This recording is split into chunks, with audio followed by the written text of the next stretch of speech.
আজকে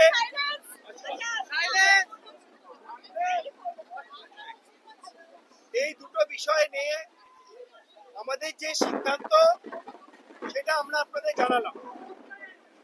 তার মধ্যে আবার একটি বিতর্ক দানা বেঁধেছে যে কিছু কিছু আমাদের আর্টিস্ট কাজ করতে পারছেন না, তা নিয়ে আমাদের একজন অভিনেতা প্রশ্ন করেছেন। তার জ্ঞাতার্থে জানাই আমাদের টেকনিশিয়ানরা লাস্ট 1 বছর 3 মাস ধরে কোর্টে নিজেদের অধিকার রক্ষা করার জন্য লড়াই করছেন। তার উচিত ছিল 1 বছর আগে এসে এই বিষয়টি জানা। আমরা আমাদের কাজের অধিকার যাতে না পাই, যাতে কাজ করতে না পারি, ন্যূনতম কলাকুশলী দিতে না পারি, ন্যূনতম মজুরি না পাই, তার জন্য তারা কেস করেছিলেন।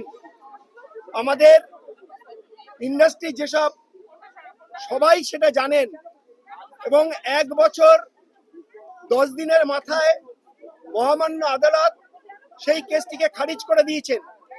কিন্তু এখনো আমরা হাইকোর্টে একটি কেসের জন্য লড়াই করছি, কন্টেম্পট অফ কোর্ট, তারা যে কেসটি করেছিলেন। আর দিল্লিতে সিসিআই এর জন্য লড়াই করছি। তাই হঠাৎ করে দেব যে প্রস্তাব করলেন 72 ঘন্টার মধ্যে উঠিয়ে দেবে, সেটা যদি আজ থেকে 1 বছর 3 মাস আগে এসে তিনি বিষয়টি নিয়ে আলোচনা করতেন তাহলে ভালো লাগতো, টেকনিশিয়ানদের ভালো লাগতো যে শুধুমাত্র তিনি একজন আর্টিস্টকে নিয়ে ভাবছেন না, তিনি একজন কলা কুশলীদের নিয়েও ভাবছেন।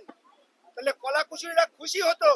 তাহলে কলা কুশলীদের পুঞ্জীভূত যে টাকা, একটু একটু করে যে টাকা জমিয়েছিলাম, তা ফিক্সড ডিপোজিট ভেঙে সেই কোর্টে লড়াই করতে হয়েছে। তাহলে সেটাও আমাদের বেঁচে যেত।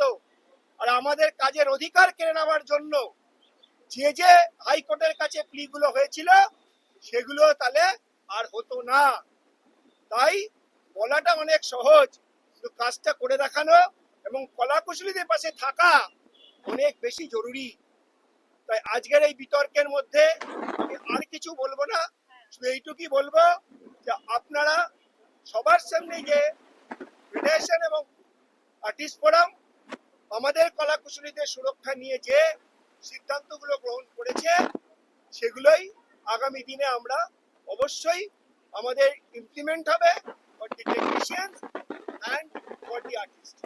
অনেক অনেক ধন্যবাদ, কৃতজ্ঞতা।